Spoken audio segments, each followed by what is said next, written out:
விருதுநகர் மாவட்டம் ராஜபாளையம் நீரதையனர் ஏரியா இருந்து ராஜா சிவராஜபுரம். ஐயனார் கோயில் area Sundararajapuram.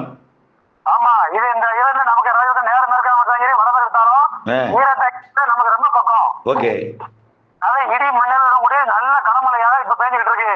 Okay okay okay, நன்றி நன்றி. தண்ணி வச்சன மாதிரி. Okay okay okay. நல்ல சட்ட கனமழை இடி கும்மருடன் உடைய நல்ல மழை. நன்றி சார், நன்றி நன்றி நன்றி நன்றி நன்றி நன்றி நன்றி. வணக்கம். செல்வகுமாரின் மாலை வானிலை ஆய்வறிக்கை. அதிகாரப்பூர்வ வானிலை அறிக்கைக்கு இந்திய வானிலை ஆராய்ச்சித்துறை அறிக்கையை பார்க்கவும். 2026 ஏப்ரல் 8 புதன்கிழமை மாலை நிலவர ஆய்வறிக்கை. கடந்த 24 மணி நேர மழைப்பொழிவை பொறுத்த வரைக்கும் திருவண்ணாமலை மாவட்டம் போலூர் 36 மில்லிமீட்டர் பெய்திருக்கிறது. இன்னும் பல இடங்களில் மழை இருந்தது. திருவண்ணாமலை மாவட்டம் போலூரில் பிற பகுதிகளிலையும், செஞ்சி விழுப்புரம் மாவட்டத்தில் 3 சென்டிமீட்டரும், செம்மேடு விழுப்புரம் மாவட்டத்தில் 2 சென்டிமீட்டரும், அவலூர்பேட்டை விழுப்புரம் மாவட்டம் மற்றும் வளத்தி விழுப்புரம் மாவட்டம் தலா 1 சென்டிமீட்டர். தற்பொழுது பார்த்தீங்கன்னா இன்றைக்கு காலையில் முத்துப்பேட்டை வேதாரணை இடைப்பட்ட பகுதியில் கடலோரத்தில் மழை. அதற்கு பிறகு டெல்டாவில் ஆங்காங்கே தூறல் காணப்பட்டது. மாலையில் பார்த்தீங்கன்னா கும்பகோணத்தை மையமாக வைத்து இடியுடன் கூடிய மழை, நல்ல மழை பொழிந்தது. கும்பகோணத்தை மையமாக வைத்து இடியுடன் கூடிய கனமழை பொழிந்தது. அது சுற்று வட்டாரம் எல்லாமே. அடுத்தது பார்த்தீங்கன்னா இப்போது தென்காசி திருநெல்வேலி மாவட்டத்தின் மேற்கு தொடர்ச்சி மலையில் மழைப்பொழிவு தொடங்கி விருதுநகர் மாவட்டத்தில் தேனி எல்லையோரம் ஸ்ரீவில்லிபுத்தூர் ராஜபாளையத்தோட மேற்கு பகுதி ஐயனார் கோயில் பகுதிக்கு நல்ல மழை பொழிந்து வருகிறது. இப்பொழுதைக்கு பொழிந்து வருகிறது. இந்த நிலையில் இன்றைக்கு இரவு மேலும் பல பகுதிகளில் தென்காசி மாவட்ட விருதுநகர் மாவட்டத்தில் மழைக்கு வாய்ப்பு இருக்குது. அதாவது தென்காசி மாவட்டம் சிவகிரி, அப்படியே பார்த்திங்கன்னா அதனை ஒட்டியுள்ள விருதுநகர் மாவட்ட பகுதிகள், அப்படியே தேனி மாவட்டத்தோட எல்லையோரம், மதுரை மாவட்டத்தோட இந்த ஏழுமலை, பேரையூர் மற்றும் உசிலம்பட்டி வரைக்கும் கூட இன்றைக்கு மழை வாய்ப்பு பிரகாசமாக இருக்குது.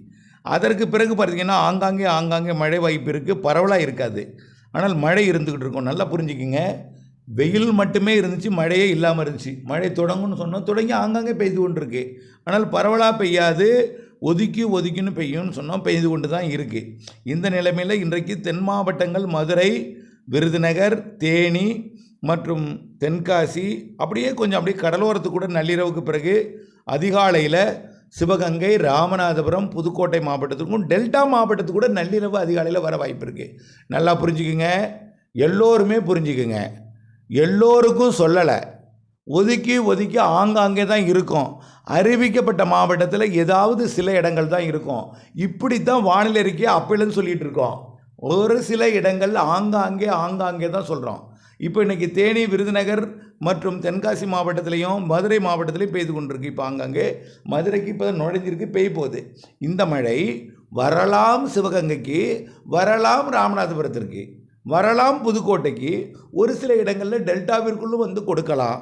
இன்றைக்கு காலை முத்துப்பேட்டை வேதாரணை இடைப்பட்ட பகுதியில் ஒரு சில இடங்களில் கொடுத்தது போல், கும்பகோணத்தில் கொடுத்தது போல் எங்கும் கொடுக்கலாம். நாளைக்கும் வாய்ப்பு இருக்குது. நாளை அதிகாலையில் ஒரு சில இடங்களில் மழை வாய்ப்பு இருக்குது. சரி, நாளை வியாழக்கிழமை 9ஆம் தேதி மதியம் மாலையில் தென் மாவட்டங்கள் மற்றும் மேற்கு தொடர்ச்சி மலை மாவட்டங்கள், குறிப்பாக தென் மாவட்ட மேற்கு தொடர்ச்சி மலை மாவட்ட பகுதிகளில் நாளைக்கும் இன்று போல் விருதுநகர், தென்காசி, திருநெல்வேலி, மதுரை, தேனி இந்த மாவட்டங்கள் ஒரு சில இடங்களில் வாய்ப்பு இருக்குது. அதே போல் 10ஆம் தேதி வெள்ளிக்கிழமை இன்னும் கொஞ்சம் கூடுதல் பரப்பில் மழை வாய்ப்பு இருக்குது. மேற்கு தொடர்ச்சி மலையில் அது இப்போ கோயம்புத்தூருக்கு வாய்ப்பு இருக்குது. வாய்ப்பு புரிதல் இல்லாமல் தவறுதலாக எடுத்துக்கொண்டு தயவு செய்து விவசாயத்தில் ஏதேனும் திட்டமிடாதீர்னு தான் சொல்லிக்கிட்டே இருக்கேன். அறுவடை விவசாயிகளுக்கான முன்னெச்சரிக்கை இது, நினைத்து விடலாம் என்று சொல்லிகிட்டு இருக்கேன். தயவுசெய்து புரிஞ்சுக்கங்க. முதல்ல தேவையில்லாத கற்பனையை செஞ்சு தேவையில்லாத ஒரு பெரிய அளவில் கோடை மழை எப்படி நிறைய இடத்துல பெய்யும், ஒதுக்கி தான் ஆங்காங்கே பெய்யும். வெயில் மட்டும் இருந்துச்சு, இப்போ வெயிலுக்கு பிறகு மழையும் பெய்யும் சொன்னால் பெய்து கொண்டிருக்கு. புரியுதுங்களா?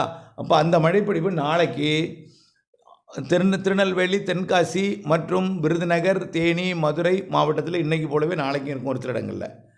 நாளைய மறுதினம், அதாவது வரக்கூடிய 9ஆம் தேதி 10ஆம் தேதி இன்னும் கொஞ்சம் கூடுதல் பரப்பில் இருக்கும்.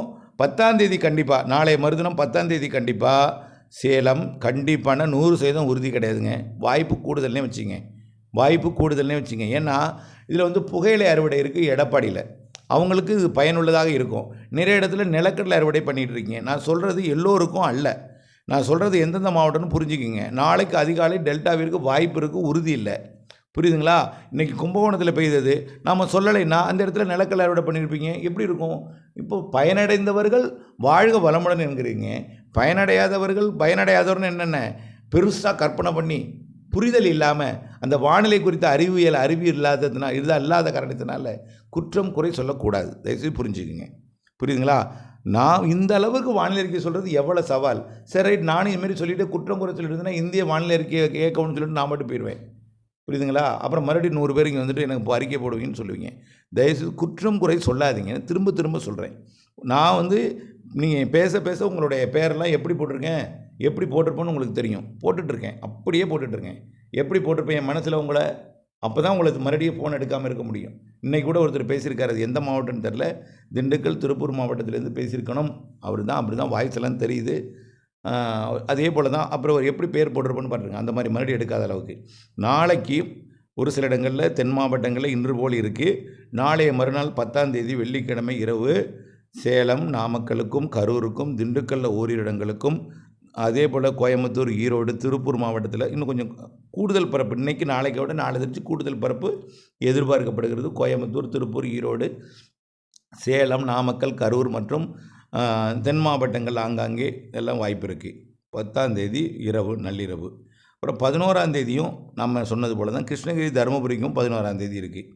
11ஆம் தேதி 12ஆம் தேதியும் மேற்கு தொடர்ச்சி மலையில் இருந்துட்டு தான் இருக்கும்.